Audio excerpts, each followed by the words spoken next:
Hello everyone, welcome to another episode of Ray Hall Tech. In today's episode, I want to take a look at this computer that is in a box. For about 2 years or so, this computer has been sitting in this box, just completely disassembled.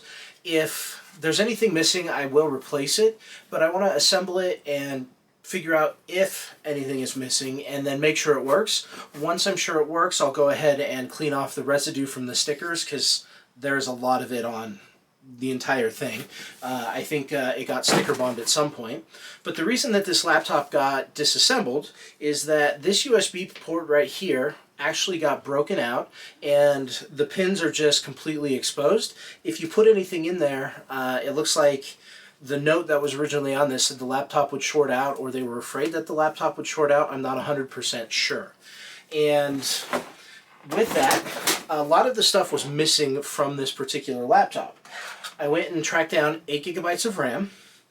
I already had a 120 gigabyte SSD that I'm going to put in there.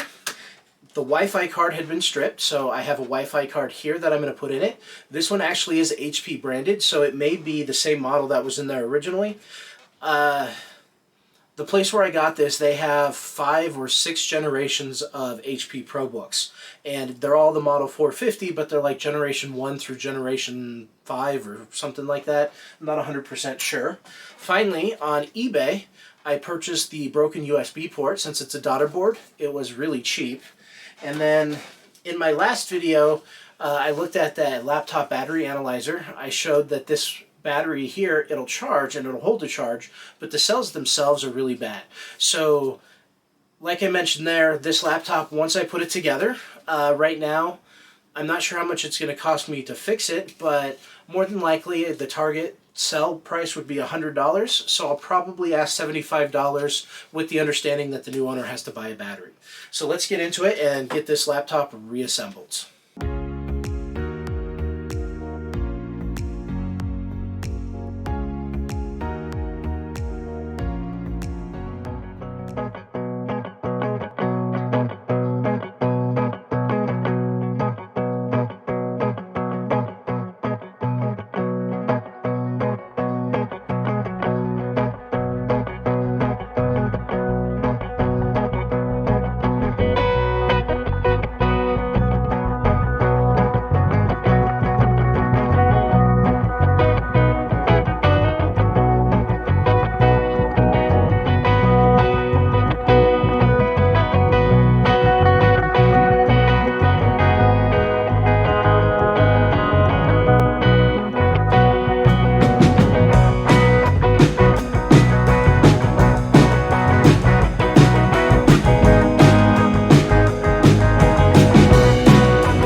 Earlier when I looked in the box, I said I wasn't sure if there were any pieces missing of the laptop. It looked like everything was there, but as I put it together, I figured out I did have some missing pieces.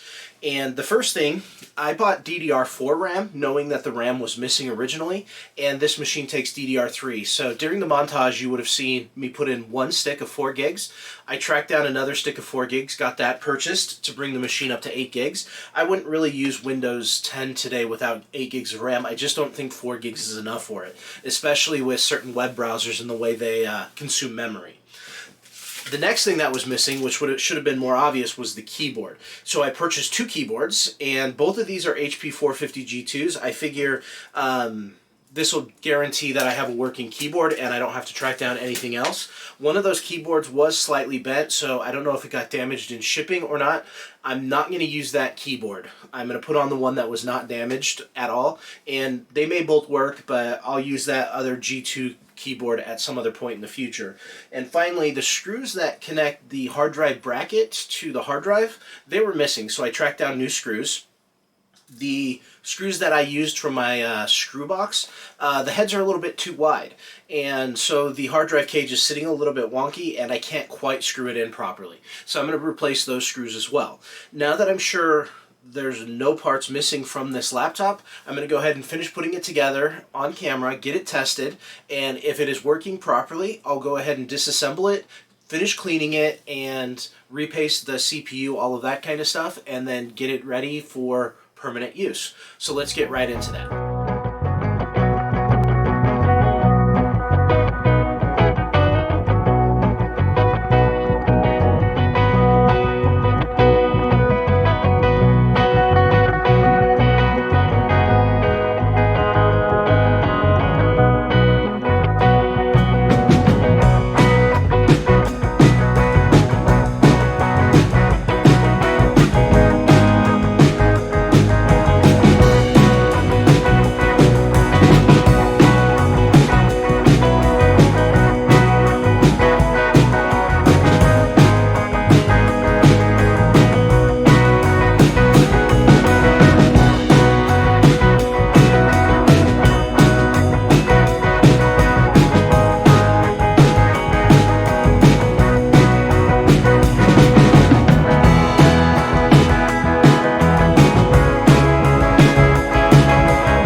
With that montage complete, we can now talk about the finished laptop.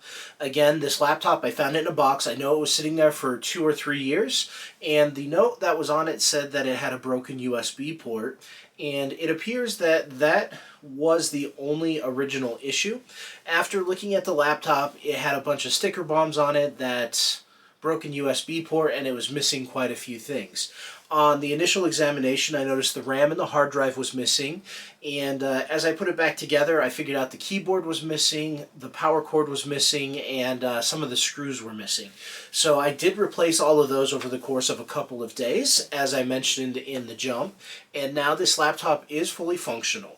I did put Windows 10 Pro on it. Here you can see that it's good. Sorry, the screen is kind of glossy, but the computer is no longer missing any pieces, and the only hard part about setting it up, for some reason Windows 10 wouldn't detect the Intel Bluetooth. HP's website didn't offer a driver for Windows 10, so I had to use the Windows 8.1 download. Once I did that, this computer is working fine. I've now tested Wi-Fi, Bluetooth, and all of the other essential functions, and the used keyboard that I sourced, the RAM, everything is working fine. So this laptop is actually saved from the scrap heap. So with that, I'd like to say thank you so much for watching this video. I hope you found it entertaining. I would like to see you in a future video. Please give me a thumbs up if you like this video, subscribe to my content, and we'll see you soon.